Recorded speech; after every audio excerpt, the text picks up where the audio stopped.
You made this up, didn't you? The words hung in the air like a death sentence. One accusation that crushed a 10-year-old boy who had written nothing but the truth about his father's service and sacrifice. But no one believed Jalen Reed, simply because his family didn't look like what they thought a general's family should look like. Within 48 hours, black SUVs would arrive before sunrise, security teams would sweep the school. And every adult who doubted him would be forced to confront the damage their assumptions had caused. Welcome to Golden Heart Stories. This is the story of a child who spoke the truth and the world that finally learned to listen. The sky over Maple Ridge Elementary still clung to the deep purple shadows of pre-dawn. When the first black SUV rolled silently into the parking lot, its tires whispering against cold asphalt, with the kind of deliberate caution that suggested something far beyond ordinary school business. Within minutes, two more identical vehicles followed, positioning themselves with calculated precision near the main entrance, their windows tinted so dark they seemed to swallow the faint glow of nearby street lamps, and reflect nothing back but secrets. Inside the administrative office, custodian Frank Morrison paused, mid-sweep, his weathered hands tightening around the broom handle as he watched the scene unfold through the window, his breath fogging the glass in short, anxious bursts. In his 27 years working at this school, he had never witnessed anything remotely like this. The vehicles sat motionless, engines off, but their presence, somehow still humming with restrained power that made the old man's pulse quicken despite himself. By 6:15 in the morning, whispers had already begun threading through the hallways, like invisible smoke seeking every crack and corner. Secretary Patricia Nguyen arrived to find three colleagues clustered near the front desk, their voices pitched low and urgent, eyes darting repeatedly toward the parking lot, where those mysterious SUVs remained stationed like silent sentinels. "Someone extremely high-ranking is coming," Jennifer Walsh whispered, her normally steady voice trembling with the weight of what she knew. Principal Harper was on the phone at 5:30 this morning. She sounded absolutely terrified, kept saying yes sir and no sir over and over. Patricia felt her stomach clench tight. The air itself seemed charged with electricity she could not name, a tension that made her skin prickle with dread, and made her hands shake slightly as she tried to log into her computer. By 7 o'clock, as genuine sunlight began warming the red brick facade, the parent drop-off line had transformed into something resembling a rumor mill operating at full capacity. Mothers and fathers who normally exchanged quick pleasantries now lingered near their vehicles, phones pressed to ears, heads bent together in urgent whispered consultation. "I heard it's Secret Service," Thomas Chen offered, his tie already loosened, though his workday had not yet begun. "My cousin works federal security down in D.C. He says only diplomatic protection details travel like that. In threes, with that kind of coordination." "No, it's got to be a senator," Maria Santos countered with false confidence. "Someone from Armed Services Committee, maybe. Remember that funding dispute last month?" Rebecca Laurent leaned closer, her designer sunglasses pushed up into her carefully styled hair. "Whatever it is, they're keeping us completely in the dark." I asked Patricia at the front desk and she practically jumped out of her skin. Something big is happening. The speculation swirled and built upon itself, each theory more elaborate than the last, fed by the fundamental human terror of not knowing what invisible forces had descended upon their children's school. Some parents pulled their children closer as they walked toward the entrance. Others photographed the SUVs on their phones, as if documentation might somehow reveal what observation could not. The vehicles themselves remained utterly silent and still, offering no answers, only deepening the mystery that had descended upon this ordinary suburban school. Inside the building, the tension had solidified into something almost tangible, heavy enough to press against the chest. Teachers gathered in the faculty lounge spoke in hushed tones, their usual morning banter strangled by anxious speculation. Assistant Principal David Rowan stood near his office window, arms crossed tightly, jaw working as he ground his teeth unconsciously. Whatever was coming, whatever had prompted this unprecedented security presence, and the phone calls that had dragged administrators from their beds before sunrise, the truth remained locked behind protocol and classification. At precisely 7:45 in the morning, The main entrance security screen flickered once and then froze on a single image. The double doors of Maple Ridge Elementary, closed and still, morning light catching the polished metal handles and making them gleam. The moment hung suspended, perfectly balanced between the ordinary world, everyone knew, and the extraordinary revelation about to shatter everything. The truth of that day had actually begun 24 hours earlier. 24 hours earlier, in a modest apartment on the 6th floor of a quiet building in Arlington, morning light filtered through thin curtains with gentle persistence. 10-year-old Jalen Reed opened his eyes slowly, his small body curled beneath a worn blue comforter. The walls of his room held posters of astronauts and scientists alongside hand-drawn sketches of military aircraft. Each one carefully colored and labeled in his neat, precise handwriting that spoke of a mind valuing accuracy and truth. In the narrow kitchen just beyond his bedroom door, Marcus Reed moved with the kind of quiet efficiency that most people never noticed. But that marked him as someone accustomed to discipline and purpose.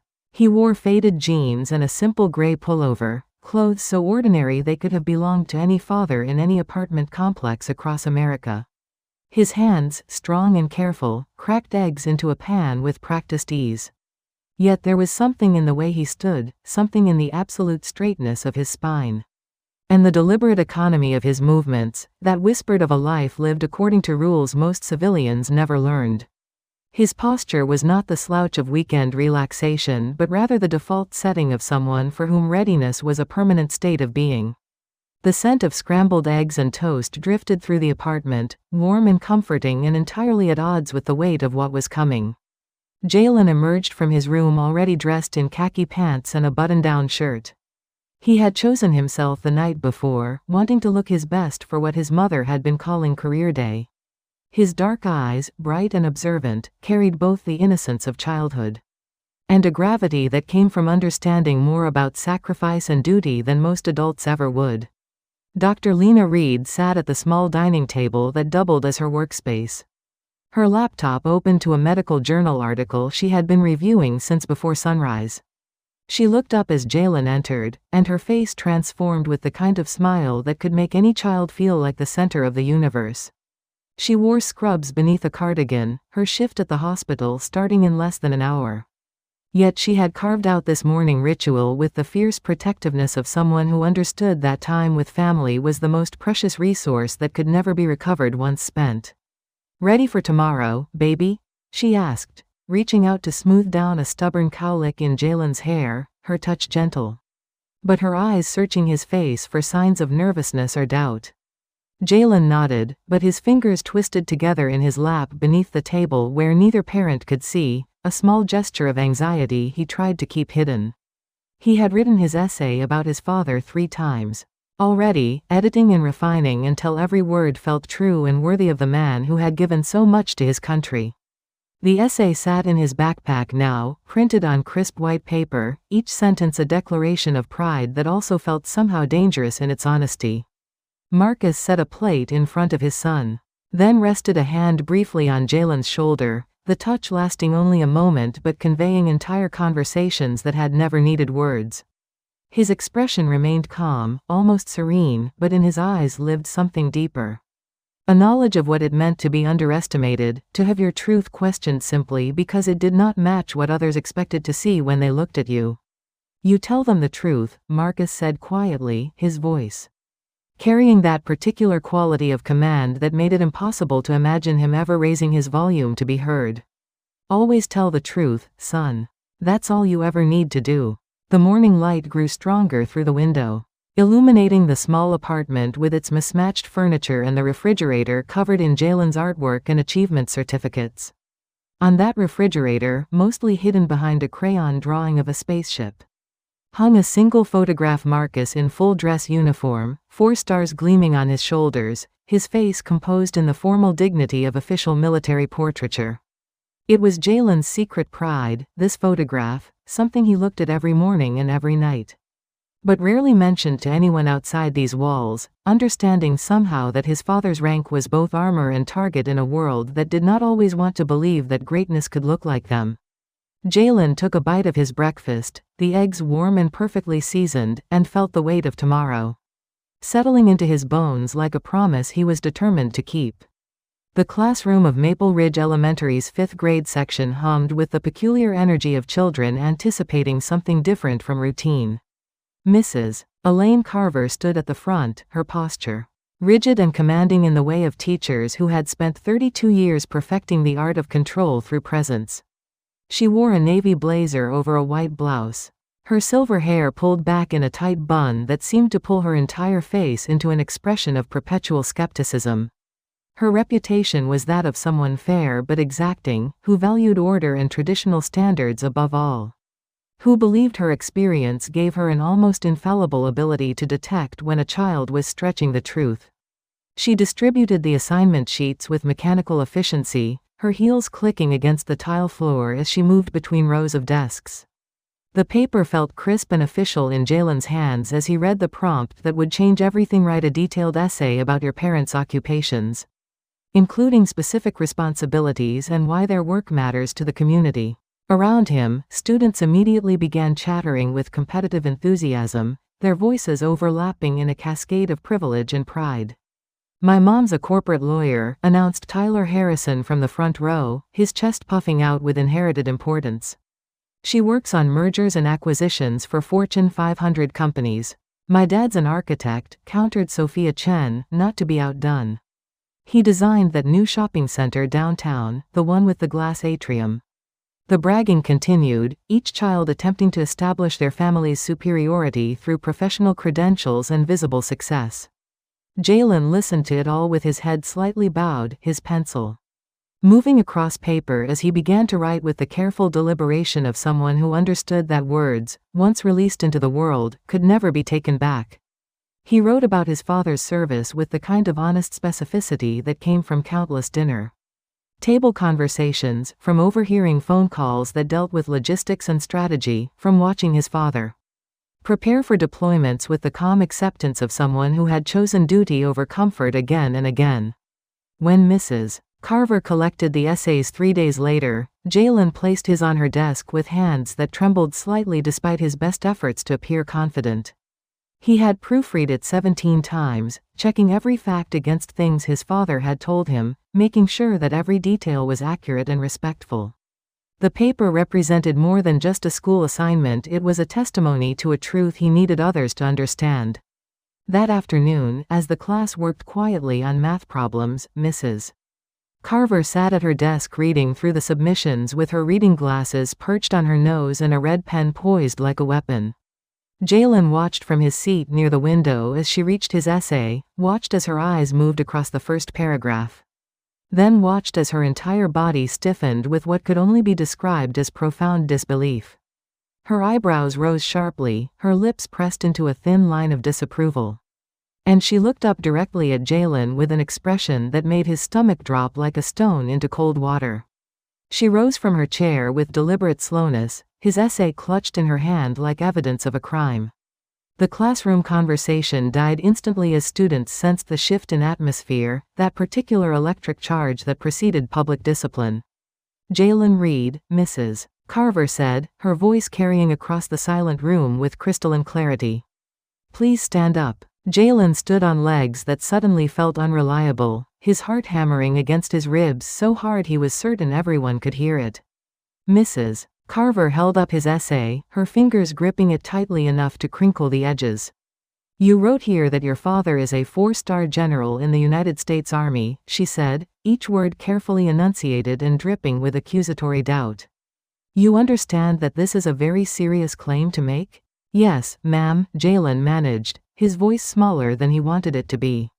"It's true." Her expression hardened into something that looked disturbingly like pity mixed with disappointment. As if she had caught him in an obvious lie and was saddened by his choice to persist in it. "Jalen, I need you to be honest with me now. You made this up, didn't you?"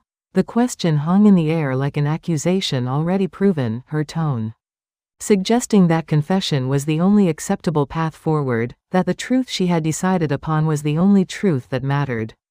The silence in the classroom stretched out like a living thing, suffocating and heavy, as every pair of eyes turned toward Jalen with the hungry curiosity children reserve for witnessing someone else's humiliation. He stood beside his desk with his hands clenched into fists at his sides, nails digging into his palms hard enough to leave crescent-shaped marks. The fluorescent lights overhead seemed suddenly too bright, exposing him in a way that made his skin feel transparent. As if everyone could see straight through to the shame and confusion churning in his chest. Mrs. Carver moved closer, still holding his essay like contaminated evidence that needed to be handled with extreme caution. Her voice dropped into that particular register teachers use when they believe they are being kind while delivering a lesson about the consequences of dishonesty. A tone that managed to be both gentle and utterly devastating in its presumption of moral authority. Jalen, sweetheart, I understand that sometimes children like to make their families sound more impressive than they are. She said, each word carefully chosen and laden with assumptions that felt like stones being placed on his shoulders. But this kind of exaggeration, especially about military rank, is simply not acceptable. It's disrespectful to those who actually serve. The implication hung in the air like poison, spreading through water that Jalen's father could not possibly be what Jalen claimed, that their modest apartment and ordinary clothes. And the absence of the visible trappings of high rank meant the truth he knew with absolute certainty must be a fabrication born of childish fantasy or desperate social climbing. The logic was circular and impenetrable, built on foundations of unconscious bias so deeply embedded that Mrs. Carver herself probably did not recognize them as anything other than reasonable skepticism informed by years of experience with exaggerating children. Around the classroom, whispers began to spread like wildfire through dry grass. Jalen could hear fragments of conversations, could feel the shift in how his classmates were looking at him. No longer with casual indifference but with sharp judgment. I knew something was weird about him, someone muttered from the back row, the words meant to be heard. My dad says people make stuff up all the time to seem important, added another voice, dripping with superiority. Jalen's throat tightened until breathing felt like swallowing broken glass. He wanted to defend himself, wanted to pull out his phone and show them photographs, wanted to recite the commendations and deployments and years of service that made up the fabric of his father's life. But Mrs. Carver had already decided, had already positioned herself as the arbiter of what was real and what was invented, and anything Jalen said now would only be interpreted as doubling down on a lie she had convinced herself existed. I'm not lying, he managed to say, his voice cracking on the last word in a way that made him sound even younger than his 10 years. Even less credible to ears already closed to belief. My dad really is a general. He really is. Mrs. Carver's expression shifted into something that looked disturbingly like pity, as if she felt genuinely sorry for this child, who apparently could not distinguish between reality and wishful thinking. She walked to her desk with deliberate slowness, opened a drawer, and placed his essay inside it. Rather than returning it to him, the gesture unmistakable this work was being confiscated, removed from circulation, deemed unworthy of being part of the official record. We'll discuss this further after class, she said, her tone brooking no argument. For now, I need you to sit down and think very carefully about the importance of honesty. Jalen sank back into his chair, his legs barely able to support him, and felt something fundamental crack inside his chest. The whispers continued around him, a soundtrack of judgment that made his ears ring and his vision blur with tears he refused to let fall. His essay, the careful testimony he had crafted with such pride, now sat locked away in Mrs. Carver's desk like stolen property, like something shameful that needed to be hidden from view. The rest of the class period passed in a haze of misery so complete that Jalen could not have recalled a single moment if asked. Something precious had been taken from him, something more valuable than just paper. His right to be believed when he spoke the truth about who he was and where he came from. The vice principal's office smelled of old coffee and air freshener attempting to mask the scent of anxiety permanently embedded in the furniture. Jalen sat in a hard plastic chair across from Vice Principal David Rowan's desk, his backpack clutched on his lap like a shield. His eyes were still red-rimmed from tears he had finally allowed to fall once he left the classroom. Though he had wiped them away furiously in the hallway, determined not to let anyone see how completely Mrs. Carver's dismissal had shattered something fundamental inside him. Mr. Rowan was a tall man in his late 40s. With graying temples and the perpetually tired expression of someone who spent his days mediating conflicts he had not created and could not fully resolve. He sat behind his desk with Jalen's essay spread before him, reading with furrowed brows that suggested concentration rather than immediate skepticism. For a brief moment, Jalen felt a flicker of hope that perhaps this man might actually listen and believe. "Jalen, I'm going to be straight with you, Mr. Rowan said after what felt like an eternity of silence broken only by the ticking wall clock measuring out seconds like drops of water torture.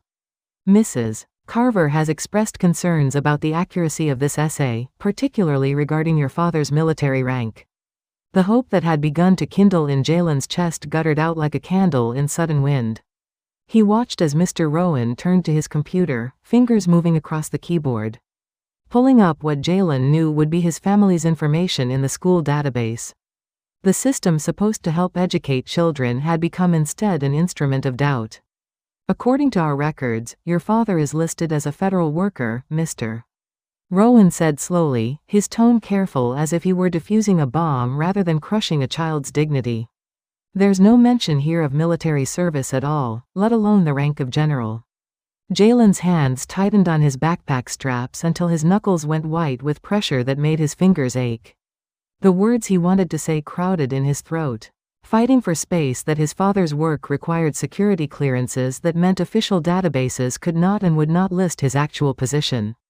That operational security was not the same thing as dishonesty, that the absence of information in a school system's limited records did not negate the reality of a life lived in service to the nation. But he was 10 years old, and the weight of institutional authority pressed down on him with suffocating finality that made even breathing feel like an act of defiance. "My dad's work is classified," Jalen managed to say, his voice barely above a whisper. "That's why it just says federal worker. He told me that's normal for people with his clearance level." Mr. Rowan's expression softened into something that looked uncomfortably like sympathy, but sympathy built on the foundation of disbelief. The gentle pity one might offer a child insisting their imaginary friend was real. "Jalen, I understand that you might have misunderstood some things your father told you, or perhaps interpreted something in a way that seemed exciting," he said, leaning forward with hands clasped on the desk. "But what I need you to do now is go home tonight and talk to your parents. Get the accurate information about what your father actually does. Then tomorrow, you'll write a new essay with the correct details." The instruction landed like a physical blow to the center of his chest. Jalen was being told to rewrite his truth, to replace what he knew to be absolutely real with whatever fiction would satisfy a system that had decided his reality was impossible before bothering to verify it. The injustice of it burned in his stomach like acid, mixing with humiliation and a grief that felt disproportionate to the simple act of being sent to rewrite an essay, yet somehow perfectly calibrated to the magnitude of having your lived experience dismissed as fantasy. As he stood to leave, his phone buzzed in his pocket with a text message from his father, landing early tomorrow. "I'll be there." Jalen felt something shift in his chest, a small ember of defiance that refused to be extinguished. He looked up at Mr. Rowan with eyes that still held tears but now also held something harder. Something that tasted like determination forged in the fire of injustice. "They'll see," he whispered to himself as he walked out of the office, the words so quiet that Mr. Rowan, already turning back to his computer, did not hear them at all. "They'll see tomorrow." Principal Margaret Harper sat in her office with the door closed and blinds drawn, staring at her phone, as if it were a live grenade that had materialized on her desk without warning. The call had come through her direct line 20 minutes ago, bypassing usual channels, and the voice on the other end had been clipped and professional in the way government officials sound when following protocol but conveying urgency that transcends normal bureaucratic procedures. The caller had identified himself as Colonel James Mitchell from Fort Belvoir, using phrases like access clearance, verification, and security coordination, and advanced logistics team, with casual familiarity. Principal Harper, who had spent 34 years in education and considered herself unflappable, found her hands shaking as she scribbled notes on a yellow legal pad now covered in increasingly illegible handwriting. She read through her notes again, trying to reconcile the impossible implications with the memory of a small boy sitting in vice principal Rowan's office just hours ago, accused of fabricating stories about his father's rank. The cognitive dissonance was so profound it made her feel physically ill. A churning nausea in her stomach that had nothing to do with the lukewarm coffee she had been nursing since dawn. How had they gotten this so catastrophically wrong? How had years of experience and professional judgment led them to dismiss a child's truth as elaborate fiction? The intercom buzzed with sharp insistence, her secretary's voice crackling through with barely suppressed anxiety. "Principal Harper, there are 2 men here from Fort Belvoir asking to speak with you. They have credentials." The words hit like confirmation of something Harper had desperately hoped was a misunderstanding. She pressed the button to respond, her voice steadier than she felt. "Send them in, please." The 2 men who entered wore civilian clothes, dark suits that somehow conveyed official capacity despite the absence of uniforms. They moved with economical precision, trained to assess rooms and threats in seconds. The taller one produced military identification and documents that Principal Harper accepted with trembling fingers. Her eyes scanning official seals and signatures that transformed her understanding of reality with brutal efficiency. "We need to discuss security arrangements for tomorrow morning," the taller man said without preamble, his tone suggesting time was a luxury they could not afford. "General Reed will be arriving at 0800 hours. We'll need a secured route from the main entrance to the classroom. Background checks on anyone in proximity, and assurance that the schedule will not be disclosed to unauthorized personnel." Principal Harper felt blood drain from her face so rapidly that black spots appeared at the edges of her vision and the room tilted sickeningly. She gripped her desk to steady herself, her mind racing through the catastrophic implications of what had transpired in her school over the past few days. A child had told the truth, a simple and honest truth about his father's service and sacrifice. And every adult with authority had dismissed it as fantasy because it did not fit their expectations. Their unconscious assumptions about what a general's family should look like or where they should live or how they should present themselves to the world. "Tell me exactly what happened with Jalen Reed," she said, her voice dropping to barely above a whisper. One of them glanced at his colleague before responding with careful neutrality that somehow made the situation feel even more damning. "Ma'am, I suggest you speak with your staff about that. What we need from you right now is cooperation with security protocols." After they left, Principal Harper sat alone with her head in her hands. The weight of institutional failure pressing down like physical burden she could not escape. She reached for her phone and dialed Vice Principal Rowan's extension with fingers that felt numb and distant. "David, I need you to find Elaine Carver immediately," she said when he answered, her voice tight with controlled panic. "We need to talk. Now. Tell me exactly what happened with Jalen Reed." The silence on the other end stretched for 3 heartbeats. Before Rowan responded with the kind of dread that comes from suddenly understanding that a small mistake has metastasized into something catastrophic. "Oh God, what did we do?" The morning air carried a different quality when the black SUVs returned to Maple Ridge Elementary, no longer shrouded in pre-dawn mystery, but gleaming in full daylight with authority that could not be ignored. This time, the vehicles moved with ceremonial precision, positioning themselves in formation, as if choreographed for an audience that had no choice but to witness what was about to unfold. Parents who had dropped their children off minutes earlier now stood frozen in the parking lot, phones raised to capture something they sensed was historically significant. The passenger doors opened simultaneously, and personnel emerged with practiced coordination. They wore dress uniforms that caught the morning sun and reflected it back in flashes of polished brass and gleaming insignia, each movement deliberate and measured. The gathering crowd held its collective breath as these figures formed a corridor from the vehicles to the school entrance, their presence transforming the mundane suburban parking lot into something suddenly ceremonial and weighted with importance. Then, from the lead vehicle, a figure emerged that made the very air seem to shift around him. General Marcus Reed stepped out wearing his full-dress uniform, the 4 stars on his shoulders catching light like declarations of truth that could no longer be denied. The uniform was immaculate, pressed to knife-edge precision, adorned with ribbons and commendations representing decades of service. But it was not the uniform that commanded attention, it was the man wearing it. The quiet dignity in his bearing, the absolute certainty of purpose that radiated from him. He stood for a moment, allowing the assembled crowd to register what they were seeing. Allowing reality to sink into minds that had been so certain of their assumptions just 24 hours before. His expression was composed, almost serene, showing neither anger nor vindication. But rather the calm of someone who had always known that truth required no defense beyond its own existence. He moved toward the school entrance with measured steps, each footfall deliberate, flanked by his security detail. But clearly needing no escort beyond his own presence. Inside the building, classroom doors cracked open as teachers and students alike sensed the shift in atmosphere.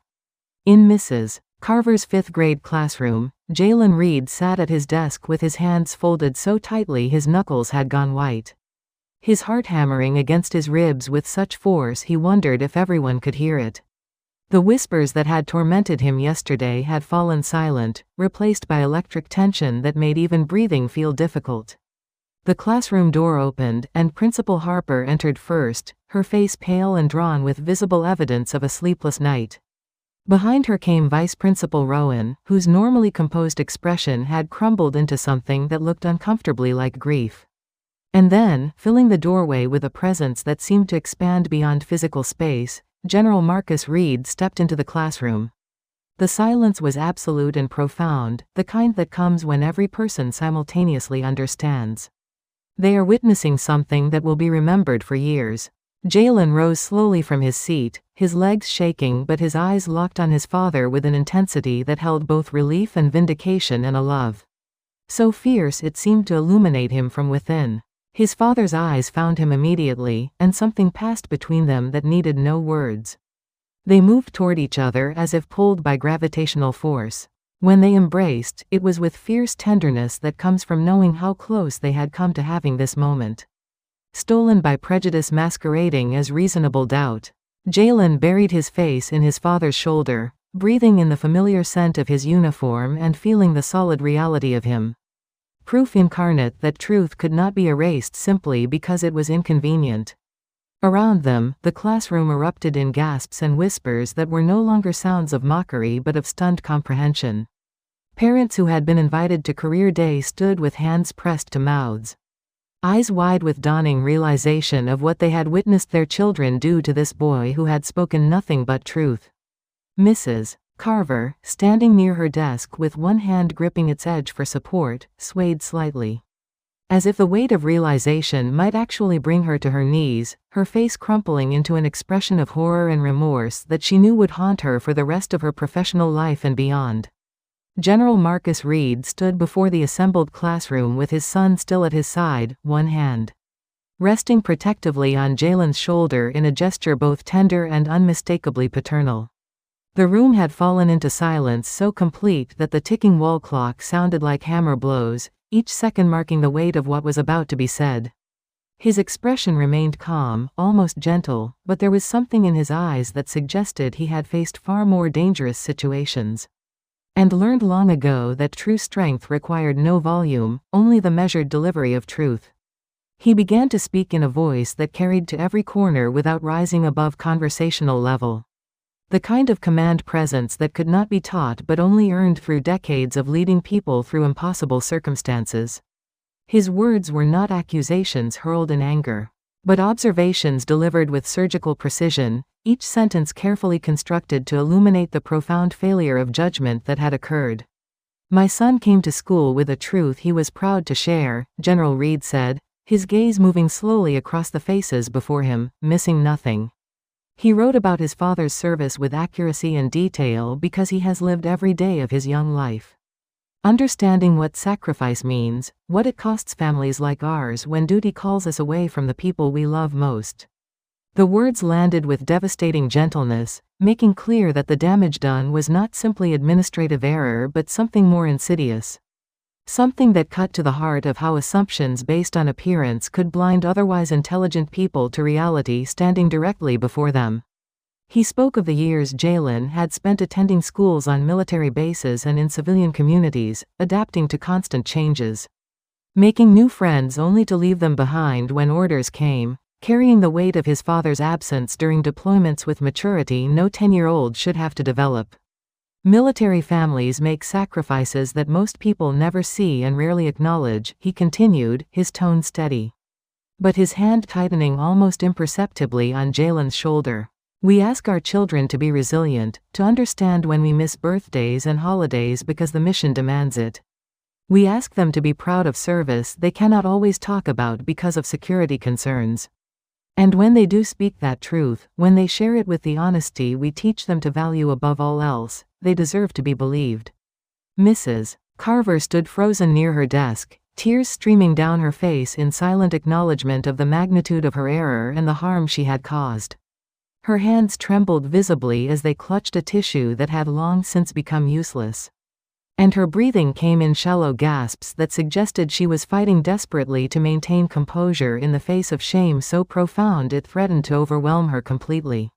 She opened her mouth several times as if to speak, but each time the words died before they could form. Strangled by the recognition that no apology could adequately address what she had done to this child and his family. General Reed's gaze settled on her with something that was not quite forgiveness, but perhaps understanding of how unconscious bias could lead good people to make terrible choices. He did not raise his voice, did not gesture dramatically, did not employ any tactics to humiliate someone who had caused his son such pain. Instead, he simply stood there in his uniform decorated with ribbons representing battles fought and lives saved, and let the weight of his presence speak to the truth his son had been telling all along. "You should have believed him," General Reed said finally, his voice dropping to barely above a whisper but somehow becoming even more powerful in its quiet intensity. "My son spoke the truth, and that should have been enough." Jalen looked up at his father with eyes that still held traces of yesterday's tears but now also shone with something else. Something that looked like the beginning of healing. He turned slightly to face Mrs. Carver, and when he spoke, his voice was soft but clear, carrying none of the anger that would have been justified but instead a simple statement of fact that cut deeper than any accusation. "You should have believed me," Jalen said, the words an echo of his father's but somehow even more devastating coming from a child who had been forced to defend his truth against an entire system designed to protect him. 3 months had passed since that morning when truth arrived in the form of a 4-star general standing in a 5th grade classroom, and Maple Ridge Elementary had undergone a transformation that extended far beyond superficial policy adjustments. The shift was fundamental, woven into the very fabric of how the institution approached its relationship with students and families, particularly those whose lives existed outside the comfortable assumptions that had once guided decision-making without conscious awareness. Principal Harper stood before the entire faculty during their quarterly professional development session, her voice carrying the weight of someone fundamentally changed by witnessing the consequences of institutional failure. Behind her, projected on the screen in letters large enough to be read from the back row, were the words that had become the school's new guiding principle: verify before you judge.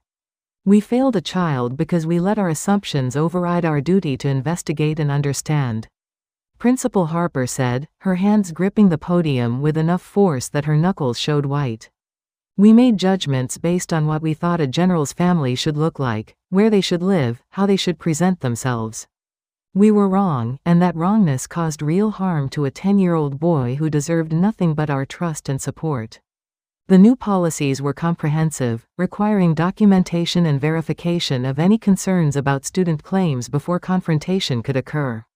Teachers attended mandatory training sessions led by experts in unconscious bias, cultural competency, and the unique challenges faced by military families whose lives often existed behind classifications and security clearances that made traditional verification methods inadequate. The sessions were not comfortable. They forced educators to examine their own prejudices and question assumptions they had held for entire careers. Mrs. Elaine Carver sat in the 3rd row, her posture rigid with the kind of attention that comes from profound personal investment. She had volunteered to lead the first session on recognizing and addressing bias in classroom interactions, a decision that had surprised many colleagues but that she had insisted upon with quiet determination, suggesting both penance and genuine commitment to change. The past 3 months had aged her. Visibly new lines had appeared around her eyes, etched there by sleepless nights spent replaying the moment she had publicly humiliated a child for telling the truth. In the hallways of Maple Ridge Elementary, the atmosphere had shifted in ways both subtle and profound. Students moved through the corridors with different energy, particularly those from military families who had previously learned to keep certain aspects of their lives private. Now they spoke more freely, finding that their classmates approached them with curiosity rather than skepticism, with respect rather than doubt. Jalen Reed walked those same hallways with his head held high, no longer carrying the burden of having his truth questioned at every turn. His classmates gathered around him during lunch, drawn to him not out of pity or guilt, but genuine friendship that had emerged once they understood who he really was and what his family's service meant. He had gained confidence that showed itself in the way he volunteered answers in class, the way he laughed more easily, the way he moved through the world as if he finally belonged in it. On a Thursday afternoon in late autumn, General Marcus Reed visited the school again, but this time he arrived quietly in civilian clothes, driving his own modest sedan rather than arriving with security details. He came not as the general whose presence had shattered assumptions and forced institutional reckoning, but simply as a dad attending a parent-teacher conference.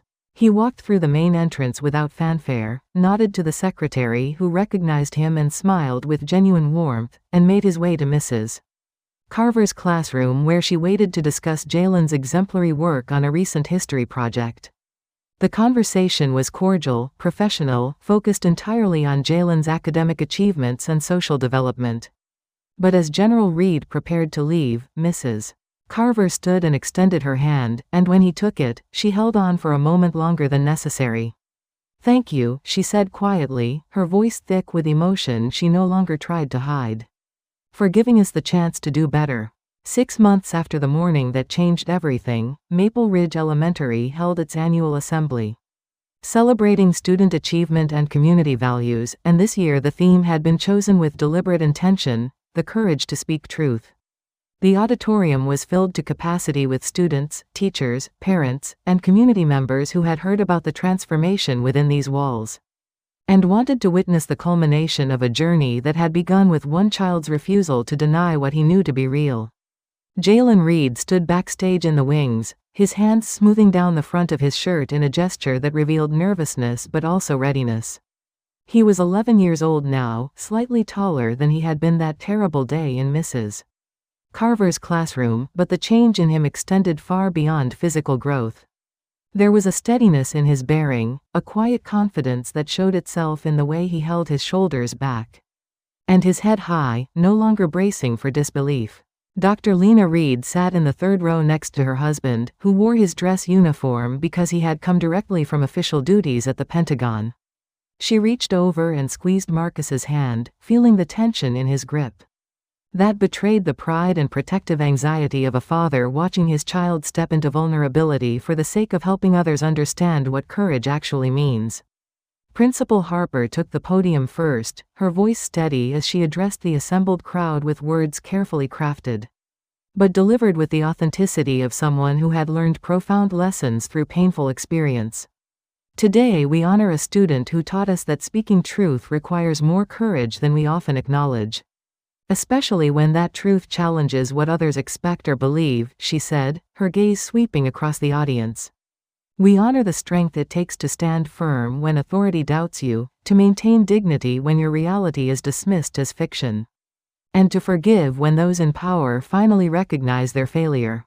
The applause began before she finished, swelling into something that sounded less like polite acknowledgement and more like genuine appreciation. Mrs. Carver sat near the back, tears already streaming down her face, her hands clasped so tightly in her lap that her fingers had gone white. Then Jalen walked onto the stage, and the applause grew louder, more insistent, carrying notes of apology and celebration and recognition that this child had endured something no student should experience. He approached the microphone with steps that were measured but not hesitant, and when he reached it, he adjusted the height with practiced ease before looking out at the sea of faces watching him. "When I wrote my essay about my father, I didn't think anyone would question it," Jalen began, his voice carrying clearly through the microphone. I was just telling the truth about my family, about the sacrifices we make, about what it means when your dad serves his country. But when people didn't believe me, when they told me I was making things up, I learned something important about truth." He paused, and in that pause, the entire auditorium seemed to hold its breath, waiting for wisdom about to come from someone who had earned the right to speak it through experience that had tested him in ways that should never have been necessary. Truth doesn't need to shout. It doesn't need to prove itself with anger or force people to believe it by being loud. Truth just needs someone brave enough to say it out loud, even when it's hard, even when people doubt you, even when staying quiet would be easier. His parents stood simultaneously, unable to remain seated while their son spoke with such clarity and grace about lessons learned through pain they wished he had never had to endure. Marcus's hand went to his heart in a gesture that was both military salute and father's blessing, while Lena wiped tears from her cheeks with trembling fingers. Around them, the entire auditorium rose to its feet, applause washing over Jalen like a tide that carried acknowledgement and respect and the kind of love that comes from recognizing courage in its purest form. Mrs. Carver remained seated, her face buried in her hands, shoulders shaking with sobs that were equal parts grief for what she had done and gratitude for the grace she had been shown. And Jalen, standing at the podium with light from the stage illuminating his face, smiled with the quiet joy of someone who had finally been heard. Some truths are small but they light the whole room. If this story touched you, leave a comment and let us know. And if someone you love would understand this message, share it with them. We'd be grateful to have you subscribe for more stories of courage and kindness. Thank you for watching. This has been Golden Heart Stories.